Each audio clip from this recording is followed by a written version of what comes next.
All right, yet again, we're rolling. Yet again. I know, guys. I know. Probably some of you wanted my show yesterday. Probably some of you guys wanted me to go on yesterday. But you know what? It was a little too close for comfort in the end. It's a little too close to our last show. I know I'm trying to make up for lost time, but you're just doing the usual, guys. Just posting to Twitter. But yeah, I wanted to wait one more day. This weekend was a very well needed weekend for me. Break. My wife's abroad, so um, I don't have to deal with kid responsibilities, which is nice. Doing a lot of stuff for the business. I mean, the last 2 weeks has just been wild with the business. Um, so booked out on calls and just trying to get all the finishing touches for the website done. And I'll just be honest, I was experiencing some burnout. Um, it's even when you love what you do, you can still get burnout. So my initial plan was to go in the woods and just camp. No crazy stuff like the last time. But then it started to rain all weekend. So I've been pretty much chilling here. But yeah, last day of the break. So let's do it now. Let's cap it. All right. So the wines. We're back to Austria, but we're doing some reds this time. And I have to say, I want to have more reds than this. I want to be exploring more reds than the current selection. I think I got to try to find a Blaufränkisch for you guys. But we've got three reds. We got a Zweigelt, another Zweigelt, and then we have a Blaufränkisch, but it's semi-sweet, and that kind of fucks everything up because that's not a good comparison. It's a dessert wine. But anyway, just to give you a little brief breakdown on Zweigelt. So Zweigelt is the primary red grape in Austria. It covers 70% of the total of the wine in the country, red grapes in the country. And it's in every single region in Austria, every single region. Now, Zweigelt is the genetic progeny of two other grapes, which are also found in Austria, Blaufränkisch and Saint Laurent. And they're both amazing grapes, but they're a little bit more difficult to work with, especially Saint Laurent. And Saint Laurent's proportion is dropping, unfortunately, quite a bit in Austria. Very beautiful grape, a lot of finesse to it. And Blaufränkisch has a little bit more spice, and it can be very, very complex if you age it well. Zweigelt actually also has that potential. Zweigelt is like a perfect example of like a grape that should be used more internationally, but isn't, maybe just because it has a German name, not a French name or whatever. Zweigelt buds later than Blaufränkisch, which is important, and it ripens earlier as well. So that means it avoids frosts in the spring and it avoids frost in the fall. So basically, you have a situation with Zweigelt where it can get some pretty serious yields, but it also has the capacity to become quite complex as well. The issue is that Zweigelt is not normally done like that. Zweigelt is normally just done as a basic fruity red, and it does a good job at that. But it's very versatile, and my suspicion is that we're going to have number 2 here of the list. Number 2 is going to be a little bit better than number 1. They're both 2018s. It'll be interesting to see. And the sweet one, the sweet Blaufränkisch is just going to be completely different. They don't look terribly different from each other. All look the same. So let's try them out.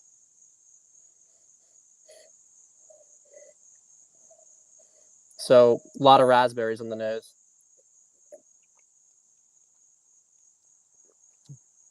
And the palate is maybe a little bit more like a boysenberry. I love throwing these berries out there. Probably more like a red currant, if I had to be honest. It's very juicy, but it is like it's like a forest berry kind of thing in the sense that it has almost a little bit of meatiness to it. It's interesting. Let's try the other Zweigelt. Much cleaner smelling.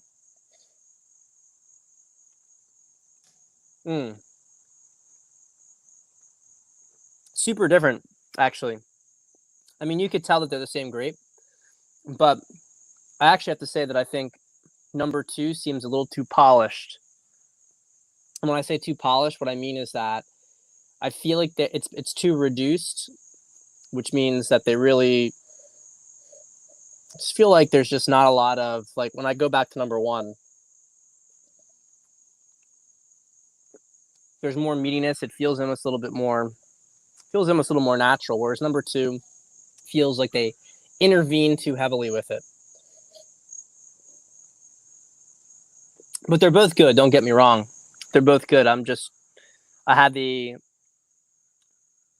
backwards. Let's try the Bergen land, Blaufränkisch. So I said Zweigelt can be all over Austria.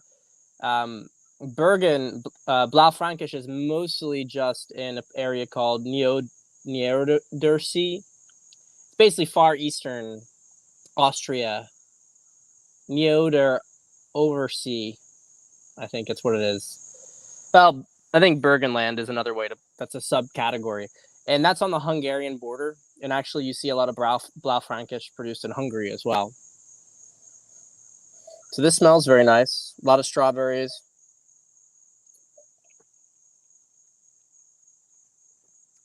It's actually delicious. It's actually so good.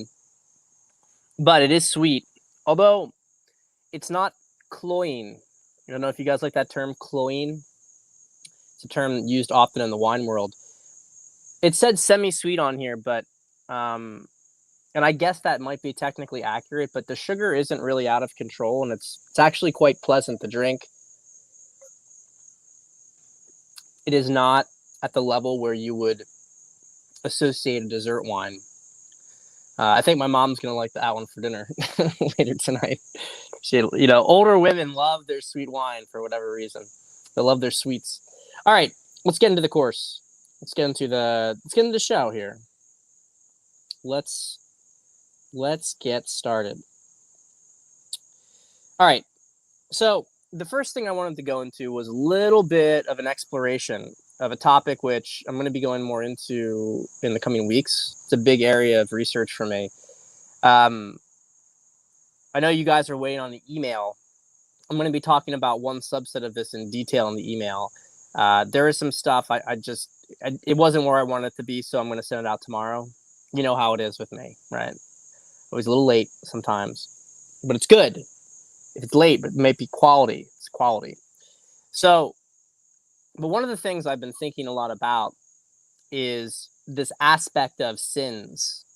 Now, when I go into this is not a matter of like some sort of religious preaching or anything like that. It's not the point.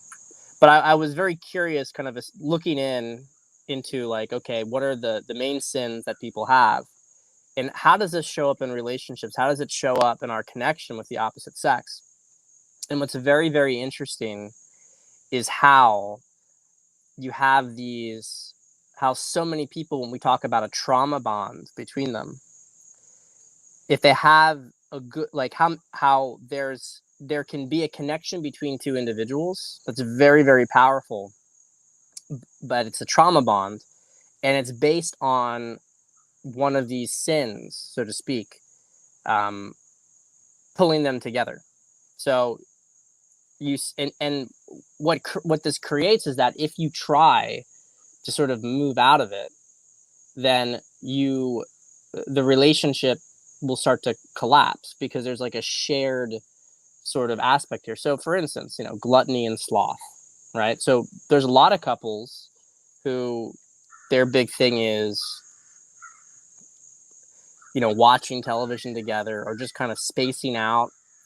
And it's very interesting how if one of them were to break that, it would trigger the other one, because that would, if one, it's like you see this with couples, both of them are out of shape. One of them starts working out, getting more active. The other one, there's like a big triggering that happens because there's a sort of mutual complacency which exists between the two of them. And if one partner is really active and the other one is kind of lazy, they don't usually work out well together, right? Because there is some discrepancy. So the ones that work, or that are easier to work long term, they tend to have some sort of sin they share, and then if their relationship improves and gets to a new level, they start to work on that together, or one party works on it and it compels the other one to work on it. One of the really interesting ones, of course, in the context of a relationship is lust. And this is something, and I'm going to go into it in more detail tomorrow, but lust is a really big one, especially when it comes to romance, for obvious reasons. But I want us to take a step back and consider just how absolutely fucked up we are as a society for a second here. And when did this start to happen? It's very interesting how if you go back decades, and you see what the data is on people having sex, people had a lot more sex than they do today. And yet we're the most sexualized society that, I mean, our society is more sexualized than it's ever been. So what exactly is going on with this? I mean, obviously we know about propaganda, etc. But the point I want to bring to people's attention here is that this whole idea of lust, it's almost become, because sex has become so pushed out there, but not just, but like a different kind of sex, right? It's become so pushed out there that if you have good sex, you have this sort of very dark and twisted sex, that people almost take it as a fait accompli. It's infiltrated its way into all of our minds. And so there's this whole thing like, well, you know, are you having sex, but it's boring. Sex is boring, right? Unless you're going to increasing levels of dirtiness. And the question is this actually what is going on here? And is this the mark of a healthy relationship? And my contention is that no, it's not the mark of a healthy relationship. Now, I will say that it's not to say that this can't be alchemized. And we have to remember with any kind of sin that it offers the opportunity for greater connection, because what is common among all of the sins is that there is a separation occurring. And I think especially in the case of lust, which is really about using another person or their image to get off, right? To validate you. It all comes from a lack of love. And you see this with guys who, you know, I was talking to a client about this a couple weeks ago, and I think it's actually, lust is a bigger sin in most nice guys than it is in a lot of, you know, regular sort of alpha guys. Not across the board, but I think it's often a bigger one, because what happens for so many of these guys is that a lot of why they shut down emotionally, and a lot of why they don't have good sex lives, is because they're looking for their woman to perform in a certain way for them, and they don't know how to. What they really want, though, is they want connection, but in the absence of connection, they want some sort of performance from the girl. It's really, really, I mean, it's a big rabbit hole. We don't have to go through all of it right now, but it's really like I think this is a very profound subject to dive into, because how many of our relationships are we just simply accepting that things need to be kind of weird in order for it to be a good sexual experience? And this leads us down the path where you have to open up your relationship, right?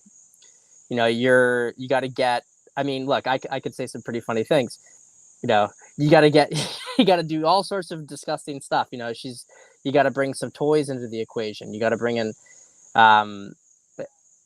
you know, you got to do role play. I mean, look, it's not to say that you can't do some of these things, and it's not to say that they can't bring you closer to somebody. But I think a lot of like the lust, we get closer to somebody and it's the lust. A lot of this, when it's not alchemized, is what guys get when they fall for borderline personality disorder women, right?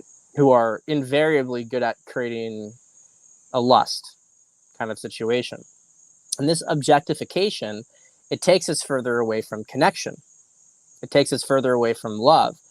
If we were to start to associate the person like we want them, and yeah, there's physical attraction, yeah, there's sexual attraction, but if we were to focus more on sex being an act of connection rather than this sort of mutual, at its best, mutual objectification, I think that would, there's a big shift here that occurs, and a lot of relationships would be happier for it.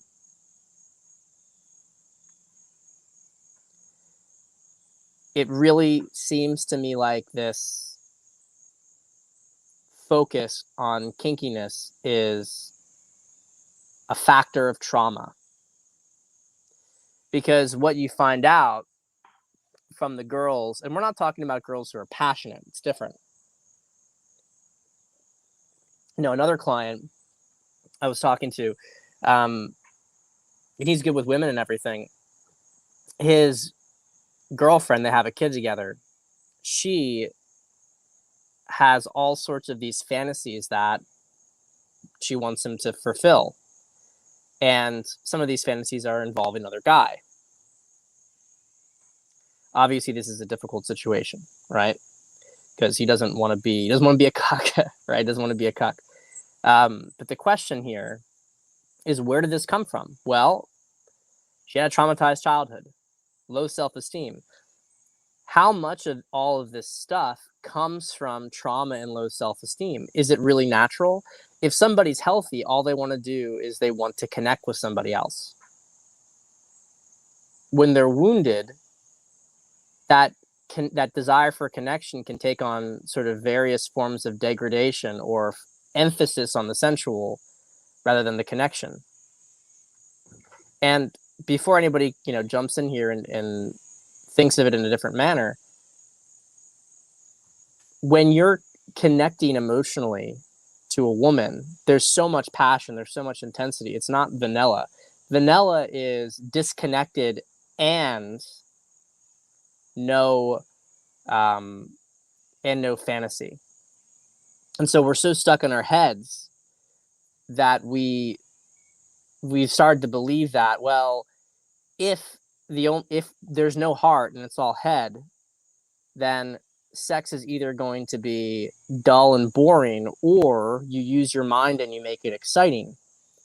Whereas the reality is that if you're connected to your heart, to somebody else, that passion is much more endemic, and there's much more of a sensuality. And I think that's what a lot of the difference between a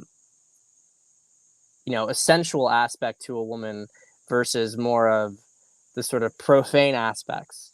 Anyway, I think you guys are getting, we'll talk more about it later, but I wanted to introduce this concept to you guys because I think it's if we want to get the relationships that we want with women, if we want to have a really close connection with women, and if we want to clean ourselves out, well, I don't think that we should be ashamed of any of these things. I think we should treat them a little bit more like mind viruses and treat them more like trauma, because where they lead is invariably towards greater and greater levels of distortion. And it becomes much more of a materialist way of looking at sex than more of a deeper spiritual, like deeply emotionally fulfilling manner. So anyway, next topic to go into. So just really quickly wanted to talk about that video. There's a video going around of this guy who's, going up to these women, and then he'll, I got to move my wine. It's raining. Look at that, a little spitting out a little bit. And he's going up to them, and he's going to go kiss him real quick. And right as he's going in for the kiss, he pulls his head away. And everyone's, talking about how this is like a very alpha thing. And to be honest, it is an alpha thing. And it's pretty funny video to watch. But the whole thing with it which is I think is very important, is what I'm interested in is not the fact that, it's that these girls, you can see some of them are like a little, like they're laughing a little bit, but every single one of the girls in the video has this like emotional collapse. They might try to smile it off, but there's an emotional collapse invariably in every single one of those girls. And the reason for it, it's an important little detail here to understand about female psychology. Women don't want to put themselves out there. And what women cannot stand, they cannot stand it. It hits them so close to their core is being rejected. Being rejected by a man in particular, it is, if a man feels a little bit like death from that, it's part of his growth and development. But when a woman experiences it romantically, it can be really brutal. And so, if to make a point here, like it collapses the comfort. Now, this guy doesn't care, and he can go back to those girls later and he can hook up with them. However, if he was interested, and obviously he's not, so remember all this stuff, your tactics are decided by what's your bigger strategy and objective. If this guy wanted to get with one of those girls and wanted to have like a relationship with her, but he did that kind of stuff, that would create longer scars down the road for her. Because, one of the big things in game is that you want the girl to chase you. But that's not really true if you're talking a relationship. A girl chases a guy when she's traumatized. And when I use the term trauma lightly, I mean, it's not an uncommon thing. You might even say that for most women, it's something they have to go through. If a guy broke their heart, if they didn't, if they had some variable self-esteem issue, they don't understand themselves, they might fall into a situation where they chase after an attractive guy who can play with their emotions, play with their heart. But the point here is not to say that this stuff doesn't work. The point is, if your goal is different, so if you're a guy who's looking for a relationship, you don't want to do that stuff. Because even if she laughs about it, it damages some level of trust. So that's the point. Look, I find that video hilarious. And for that guy, like, it's very instructive. And, I think a lot of guys see that and they're like, take that, girls, you rejected me. But just remember, what's your objective? That guy's in total player mode. If you're going for a relationship, that kind of behavior where you diminish her when she opens herself up, it's not going to work long term. She might still go and chase you and get you, but then that pain, that lack of trust is going to rebound later on. All right. Next topic. This is more of a deeper one. I commented on a tweet, and I made some of these statements before about men structuring and women inspiring. I said matter and antimatter. And I want to elaborate on this a little bit more. This is very, very important. I talked about this a little bit on Friday, so I won't go too much into it now. But this is something that's going to be uncovered more and more as we go into physics. What is antimatter? What is the relationship to this stuff? But the way to look at it is that antimatter is it's in the quantum field. And these are things that it's creation. It's things that can be created that have not been manifested yet. Okay. So when we talk about the idea of a muse and that feminine energy, that is something that cultivates, that's an antimatter. Feminine energy it pulls in antimatter and creativity, right? It's a vessel for creation, but there needs to be something that creates it. So you need to understand this as a man, that if you don't have feminine influence in your life,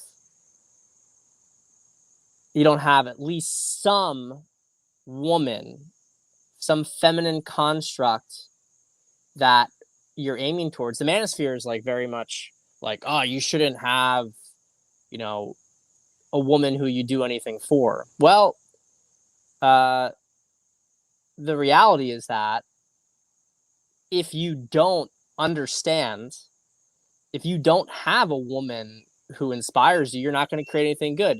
And guess what? That's why most of these bottom feeders in the manosphere, a lot of these hardcore red pill guys, don't produce any interesting material.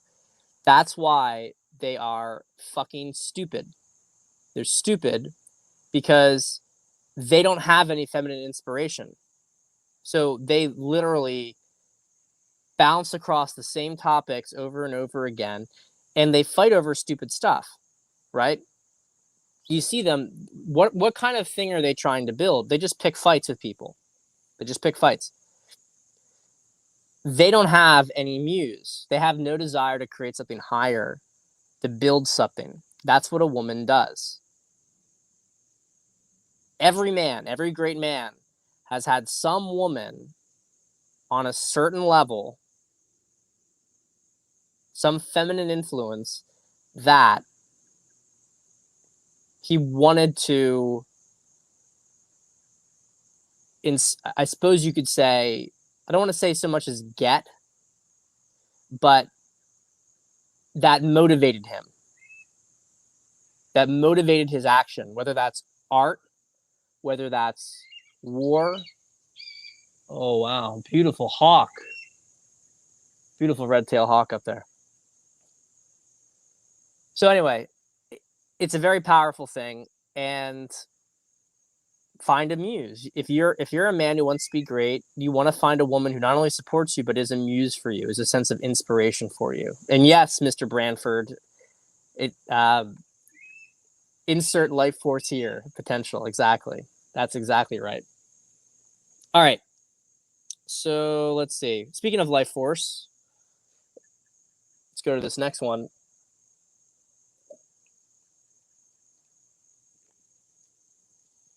Cost is measured in life force. That's what Michael said.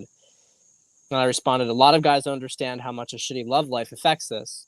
No surprise, probably 30% of my clients end up making more, doing more fulfilling work by the end of our contracts. Well, yeah, 100%. And the reason I'm messaging, I'm mentioning this whole thing is because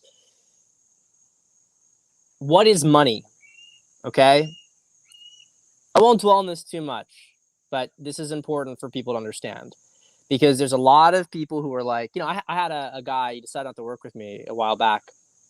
And he said the opportunity cost of work of, you know, spending the money is too great. And look, everybody has their own circumstances and maybe there is a better use for that money. But a lot of this sort of thinking belies a lack of understanding of what is draining you. Okay, what's draining you? What is the purpose of money? Money is energy stored, which is why you pay someone to do something for you or to produce something for you. What you're paying for with the money is the energy expended to get the service or good that you're receiving. Okay, which is why a quality item or a quality service costs more, because there is more energy in the service or good, you know, ideally, right? There's more energy in that than there is in the cheap product or the cheap service. There's more energy put into it. And there's more energy wielded from it because some people, they put all their energy into it, but they don't have a lot of energy. You need to think about money properly because sometimes it really is, if you spend money on something high quality that is dealing with a significant pain point in your life, the outcome of that is that your own energy shifts. So you're in your mid to late 30s, for instance. Great example of this. You're in your mid to late 30s, and you're just in your 30s in general. I mean, you're whatever age, frankly, but let's use 30s because this is a pretty reasonable time frame. And you don't have good relationships with women. Well, and you have some money that you can spend on it. Well, what the fuck are you doing, honestly? I mean, it's better if you dealt with this in your 20s. It would require less energy to fix it, to change it. But in your 30s, if you're at that point and you still don't have the love life you want, you are completely misunderstanding where your money should be invested. Because not only is it going to be more difficult down the line to get a girl, but it's going to be more difficult for your own energy field to shift, and you're not taking into consideration what happens when your energy field shifts. What happens when you're able to clear out blocks? How much more energy do you have within you? What sort of other things happen? I got into this whole thing because I wanted to do better with women. But the result of the work that I did on myself was that I learned how to make money. My objective is not to make money, but I learned how to make it. I will never, ever in my life want for money again. That changed. And so and look, people may figure this out in their own time, but any of the guys who are listening here, you have to have this sort of self-awareness. Another guy, he came to me with a problem. I'll just end on this. We'll move on after that. But he came in, he was 95% sure he was going to deal with the issue. 95% sure he was going to jump in. He had plenty of money. 95% sure. Look, I'm not a hard salesperson. I'm going to give people 2 days to think about it. They can make the decision. He's like, give me a week. I said, no, I'll give you 2 days. You don't need more than that. So then there's the first rationalization. Well, I'm definitely in, but at this date. Okay. We'll get the master class in the meantime. It's deducted. Okay. The next time, it's, well, maybe I think I'm going to do this. Maybe I'm kind of wanted to go get a house, so maybe I'm going to go put some money into that. It's like, okay.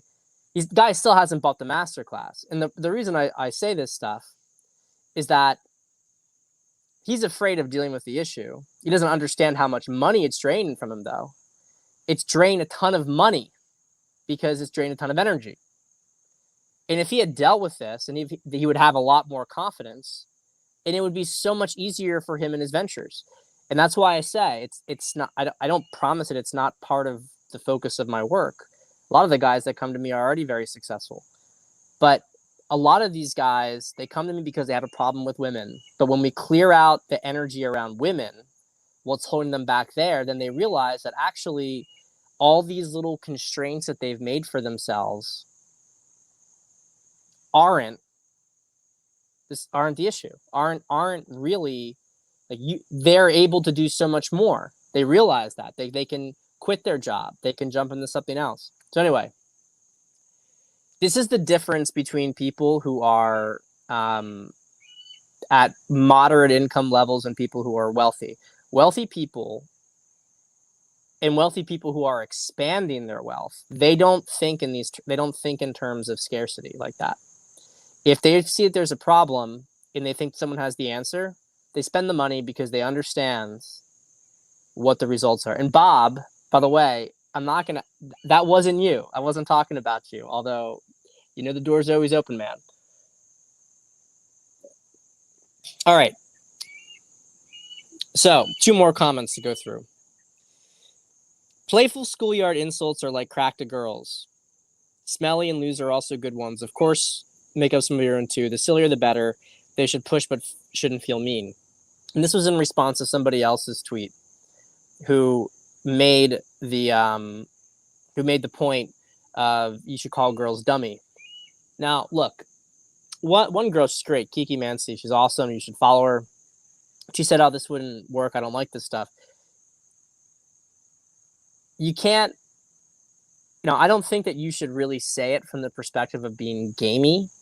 But the point here is that if you talk to the girl in a way that's like a little silly, and by the way, this especially works with girls who are younger, so that could be part of the variable here.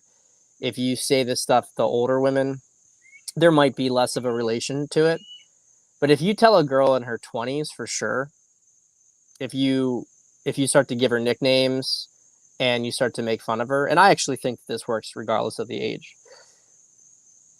they fall for it. They absolutely love it, because what you're doing, you can look at it like a neg, but it's a really well executed neg. If you tell a girl that, like, like, yeah, you really smell great today. It's like, oh wait, what do you mean I don't usually smell great? It's like, yeah, you're usually pretty smelly, but I like your perfume. Did you take a shower this time? I think it's a great difference. It's made a big difference when you take a shower. These sort of comments, and just giving her nicknames, like calling her a loser, or and it can be things that aren't even like mean. Um, you can call her, one of the old ones was Princess Sparkles, right? Call her Princess Sparkles. Um, Something that's very silly, because what happens is that the silliness creates a more of a playful energy that makes it really easy to move forward and really makes them open up.